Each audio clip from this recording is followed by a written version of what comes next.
नमस्कार दोस्तों, जय जोहार। मैं कौशल तिवारी और बिहिनिया संध्या में आपका स्वागत है।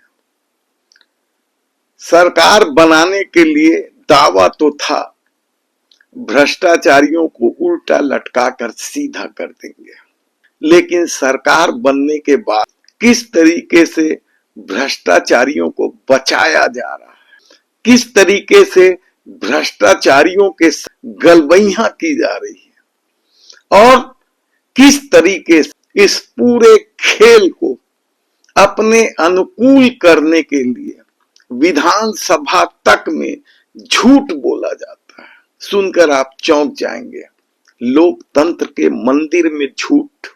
लेकिन 2014 के बाद देश के प्रधानमंत्री नरेंद्र मोदी ने जिस तरीके से झूठ बोलने का सिलसिला शुरू किया है, उसके बाद तो अब भारतीय जनता पार्टी के किसी भी नेता को झूठ बोलने में शर्म महसूस नहीं होती, कहा जाए तो गलत नहीं हो। विधानसभा में मामला था वन विभाग का और मंत्री है वन विभाग के केदार कश्यप, सीनियर मंत्री हैं। डॉक्टर रमन सिंह की सरकार में भी मंत्री रहे और वे अच्छे से जानते हैं कि विधानसभा में कैसे खेल खेला जाता है। वे अच्छे से जानते हैं कि भ्रष्टाचारियों को कैसे बचाया जाता है। यही वजह है कि उन पर भ्रष्टाचारियों को बचाने के कितने ही आरोप हैं। यहां तक कि उनके ओएसडी तीर्थराज अग्रवाल कैसे आईएएस अवार्ड पा गए, इसे भी लेकर कई तरह की चर्चा है। याद कीजिए, आपकी तीर्थराज अग्रवाल न सिर्फ मुआवजा घोटाले में फंसे थे, बल्कि डॉक्टर रमन सिंह का जब दौरा था बलौदा बाजार में तो स्कूली मासूम बच्चों को खुद पिटाई करने का आरोप उन पर लगा था। ऐसे व्यक्ति को यदि आईएएस अवार्ड मिल जाए तो क्या किया जा सकता है। लेकिन आज हम बात कर रहे हैं विधानसभा में उठे उन सवालों का कि किस तरीके से सत्ता गोलमोल जवाब देती, किस तरीके से अधिकारियों को बचाने का खेल खेलती है। दरअसल सवाल था गोबर घोटाले का, 14 लाख रुपए का गोबर घोटाला। किस तरीके से अधिकारियों ने खेल खेला और इस पैसे को दबाया। पहले कांग्रेस विधायक दिलेश्वर साहू ने जो मामला उठाया वो है, सुनिए। सभापति महोदय, मेरा प्रश्न का जवाब में जांच समिति गठित की गई है कॉलम 6 में। कैंपा मद अंतर्गत 2 मई 2022 से 11 मई 2022 10 दिनों में मारवाही प्रक्षेत्र में क्षतिपूर्ति, वृक्षारोपण, पिपरिया, चुआ, बहरा द्विदिशीय वर्ष हेतु गोबर खाद आपूर्ति के संबंध में एक जांच कमेटी गठित की गई थी और 14 लाख रुपए का गबन भी कर दिया गया था। इसके संबंध में माननीय मंत्री जी से मैं जानना चाहूंगा, थोड़ा सा गंभीरता पूर्वक सुनिएगा मंत्री जी। ये तो गंभीर है। क्या माननीय मंत्री जी के उल्लेखित वाउचर निर्माण अवधि के संबंध में यह बताने का कष्ट करेंगे कि गोबर खाद आपूर्ति के भुगतान से संबंधित वाउचर प्रमाणक समायोजन दिनांक 21/10/2024, जिसका निर्माण दिनांक 4/5/2024 यह प्रमाणिक के साथ अंकित है, जो फुटर जो कंप्यूटर में स्वतः जनरेट होता है। पहला, या उल्लेखित वाउचर में गोबर खाद आपूर्ति के भुगतान के संबंध में उप वन मंडल कार्यालय पेंड्रा द्वारा वन मंडल मारवाही को भेजा गया प्रपत्र 3 वाउचर सूची। वाउचर प्रमाणक जावा क्रमांक 538-532 दिनांक 27/6/2022। वाउचर निर्माण दिनांक के संबंध में 4/5/2024 सही है। इतना लंबा प्रश्न मत पूछिए ना, 27/6/2022 सही पूछिए। बहुत लंबा प्रश्न हो गया, बताइए मंत्री जी। दोनों में कौन सही है? जो उप मंडलाधिकारी द्वारा जो भेजा गया वाउचर सही है, या जनरेट हुआ है आपके कंप्यूटर में वो वाउचर सही है? सभापति महोदय, माननीय सदस्य ने जो प्रश्न पूछा है उसमें 6/1/2026 को ही शिकायत प्राप्त हुई है और जिसमें फर्जी हस्ताक्षर को लेकर के शिकायत है और जिसको दिनेश पांडे प्रदेश अध्यक्ष छत्तीसगढ़ जन सहयोग संस्थान कुद्दन माता चौरा बिलासपुर के द्वारा किया गया है और उसके शिकायत के संदर्भ में जांच चल रही है सभापति महोदय, जिसमें हमारे 3 सदस्य कहते हैं समिति बनी हुई है हमारे वन संरक्षक मुख्य वन संरक्षक के माध्यम बिलासपुर के माध्यम से, जिसमें वन मंडलाधिकारी कोटगोरा श्री कुमार निशांत के हैं IFS और उप मंडलाधिकारी पाली हैं अविनाश एमानुअल और हितेश ठाकुर हैं। इस तरीके से ये समिति इसकी जांच कर रही है सभापति महोदय, और सब ये समिति जब जांच करके अपनी रिपोर्ट प्रस्तुत करेगी तो उसके आधार पर जो गुण दोष होगा, जो यदि मान लो दोषी होगा तो उसके ऊपर कार्रवाई होगी। अध्यक्ष सभापति महोदय, पूछिए। क्या जांच के जिनके भाउचर पदनाम हस्ताक्षर है, क्या उनके बयान हो गए हैं? क्या उन्होंने बयान से अपने हस्ताक्षर होना स्वीकार किया गया है? यदि नहीं तो कितने फर्जी हस्ताक्षर के बिल को पास किया गया है? माननीय सभापति महोदय, मैंने अपने उत्तर में कहा कि इसकी जांच चल रही है और जांच की रिपोर्ट जैसी आएगी, यदि उसमें कोई दोषी होगा तो उसको कोई बख्शा नहीं जाएगा, उसके ऊपर कड़ी से कड़ी कार्रवाई। सभापति महोदय, धर्मलाल कौशिक, सभापति महोदय, बस मेरा आखिरी क्वेश्चन है सभापति महोदय। अरे रुको, आप यहाँ कहाँ मरवाही आ गए आप? पीछे सभापति महोदय, सभापति महोदय, जांच हो गई है, सिर्फ मंत्री जी को गुमराह किए हैं कि सब कुछ प्रक्रिया सारे चीज बोलोगे तो मैं पटल पे रख देता हूं। और इस सवाल के बाद जिस तरीके से केदार कश्यप का जवाब आया वह भी कम चौंकाने वाला नहीं। घोटाले की शिकायत हुई, जांच हुई, जांच रिपोर्ट भी आ गई।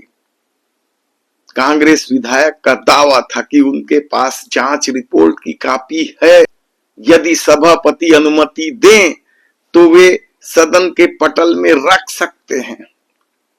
लेकिन केदार कश्यप बार बार दोहराते रहे कि जांच चल रही है, चल रही है, चल रही है। खाली इसको जांच प्रक्रियाधीन है करके इस सदन को गुमराह किया जा रहा है सभापति महोदय। यदि फर्जी हस्ताक्षर मतलब जांच कंप्लीट में आ गई है तो क्या इनका उत्तरदायित्व के ऊपर क्या आप कार्रवाई करेंगे क्या? नहीं तो बोलो तो मैं पटल में आपको दे देता हूं जांच कमेटी का। सिर्फ आपको गुमराह किया जा रहा है कि ये जांच कमेटी प्रक्रियाधीन है। जांच कमेटी प्रक्रियाधीन नहीं, मेरे पास पटल में है, जांच आ गई है और मतलब DFO के ऊपर कार्रवाई होना तय है। आप उसको कार्रवाई करोगे क्या? आप मंत्री जी से मिल लीजिएगा ना, उनको दे दीजिएगा। माननीय सभापति महोदय, अभी रिपोर्ट नहीं आई है, रिपोर्ट जैसी आएगी उसके ऊपर सभापति महोदय मैं पटल में मैं रख देता हूँ सभापति महोदय, अगले सभापति मैं पटल में रख देता हूँ सभापति महोदय। अरे जब मेरे पास अधिकारी को बचाने का काम किया जा रहा है, नहीं रख सकते मंत्री जी से आप मिल लीजिएगा। जवाब सही नहीं आ रहा है, जवाब आइएगा किया जा रहा है सभापति महोदय। प्रतिवेदन आ गया, रिपोर्ट आ गया, रिपोर्ट आएगी तब तो होगी कार्रवाई। अरे भाई जब आपको जो गुमराह किया जा रहा है, मैं बता रहा हूँ आपको, कोई गुमराह नहीं किया जा रहा है। मेरे पास है, आप रख लीजिए, किसी भी तरीके को। अरे आप रख लीजिए। ये आपके सरकार के समय का है महोदय, जब आप ये आपकी सरकार का समय का है। यकीन करना चाहिए।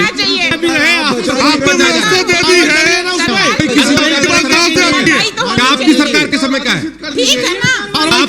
जांच कराइए ना, कार्रवाई कीजिए, कार्रवाई कीजिए, कार्रवाई कीजिए।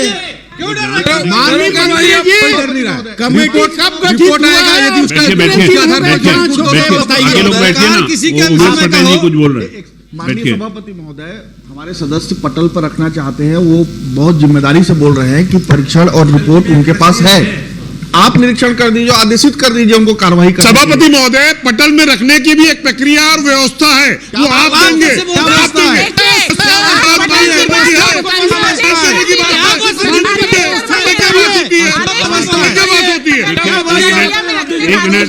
एक मिनट, बिना आसंदी की अनुमति से कोई भी कागज पटल पर नहीं रखा जा सकता। माननीय मंत्री जी, एक बार इनकी चिंता के बारे में फिर से जवाब दे दीजिए कि इसमें जांच जारी है या जांच हो चुकी है, ये बता दीजिए। माननीय सभापति महोदय, मैंने अपने उत्तर में ही कहा कि इसकी जांच जारी है और इसके संदर्भ में 3 हमारे जो अधिकारी हैं उनकी कमेटी गठित है और उसकी जैसी रिपोर्ट आएगी उस रिपोर्ट के आधार पर जो भी गुण दोष के आधार पर जो भी प्रावधान होगा उसके तहत में उस पर कार्रवाई की जाएगी। श्री धर्मलाल कौशिक। माननीय सभापति महोदय, माननीय मेरा एक सभापति महोदय, निवेदन है आपसे, एक मिनट मेरा एक निवेदन है। हाँ बोलिए। माननीय सभापति महोदय, जो हमारे सदस्य हैं वो पटल पे रखना चाहते हैं, आपसे अनुमति मांग रहे हैं। आप स्वयं, वो बोल रहे हैं कि जांच रिपोर्ट आ गई है, आप स्वयं देख लीजिए, एक बार आप निरीक्षण कर देंगे और आदेशित कर देंगे मंत्री जी को। नियम ये है, बिना पूर्व सूचना के और बिना आसंदी की अनुमति के सदन के पटल पर कोई भी कागज, कोई भी सदस्य नहीं रखा। माननीय सभापति महोदय, हम लोग अनुमति तो मांग रहे हैं। हमसे मांग रहे हैं माननीय अध्यक्ष महोदय, आपसे अनुमति मांग रहे हैं। सर एक मिनट सर, मैंने पहले ही आपसे निवेदन किया, आपके पास जो भी तथ्य हो आप मंत्री जी से मिल लीजिए और उनसे बात करके उनको बता दीजिए। अगर उनके संज्ञान में नहीं है तो उसको जान जाएंगे और अगर जो उनके संज्ञान में है, जो आपको नहीं मालूम है, वो आपको बता देंगे। लेकिन यहाँ बिना परमिशन के, बिना पूर्व सूचना के कोई भी कागज रखने की अनुमति आसंदी के बिना अनुमति के नहीं रखा जा सकता। माननीय सभापति महोदय, प्रश्न के जवाब में मंत्री जी के द्वारा गलत। अच्छा, अब उमेश पटेल जी बोल रहे हैं ना, बोलने दीजिए ना। अध्यक्ष जी, हमारे सभापति महोदय, आदरणीय नेता प्रतिपक्ष, हमारे विधायक जी कह रहे हैं कि जांच हो गई है। ये जांच में जो बयान दिया गया है वो भी उनके पास है। ये पूरी जवाबदारी के साथ कह रहे हैं जांच हो गई है, अधिकारी दोषी पाया गया है, तो उस बात को स्वीकार कर लें कि अगर अधिकारी दोषी पाया गया तो उसको सस्पेंड कर देंगे।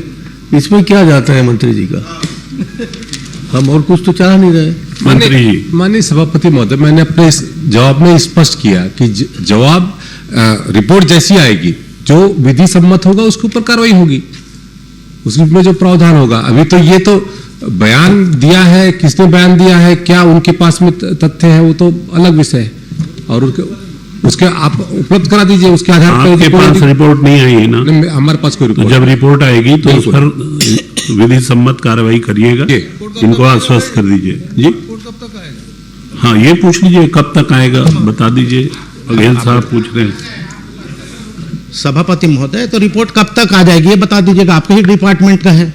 बस ये मैंने इसके संदर्भ में अपने अधिकारियों से बैठक की है सभापति महोदय, और जल्द से जल्द इसके रिपोर्ट भी आ जाएगी। और मैं आपको आश्वस्त करता हूं कि अगले सत्र के पूर्व ही हम इस पे जो भी कौन सही कौन झूठ इसका फैसला सभापति कर सकते थे, लेकिन और जांच रिपोर्ट पटल पर रखने की अनुमति नहीं थी। यानी समझिए खेल। तमाम कांग्रेस के सदस्य खड़े होकर कह रहे हैं कि जांच रिपोर्ट आ गई है, जो अधिकारी दोषी पाए गए हैं उनके खिलाफ कार्रवाई कब होगी कर दी जाए। लेकिन केदार कश्यप अपनी बात पर अड़े रहे। अधिकारियों ने जो गुमराह करने वाले कागज उन्हें सौंपे थे उस पर अड़े रहे, या फिर वे खुद चाहते थे, कहना बड़ा मुश्किल है इस खेल में। और वे आखिरी तक कहते रहे कि जांच रिपोर्ट आएगी, वैसे ही गुण दोष के आधार पर कार्रवाई कर देंगे। कांग्रेस लगातार मांग कर रही थी कि सस्पेंड किया जाए। पूरा मामला बेहद ही चौंकाने वाला है। देखना है इस मामले में क्या कुछ होता है, क्योंकि केदार कश्यप यानी वन मंत्री ने आश्वासन तो दिया है कि अगले सत्र के पहले कार्रवाई कर दी जाएगी। ऐसे में हम और भी आपको महत्वपूर्ण खबर देते जाएंगे, सत्ता के खेल का, विपक्ष के सवालों का, सब कुछ आपके सामने रखते जाएंगे। यदि आपने हमारे चैनल को सब्सक्राइब नहीं किया है तो प्लीज सब्सक्राइब कर लीजिए, बेल आइकन का बटन दबा दीजिए।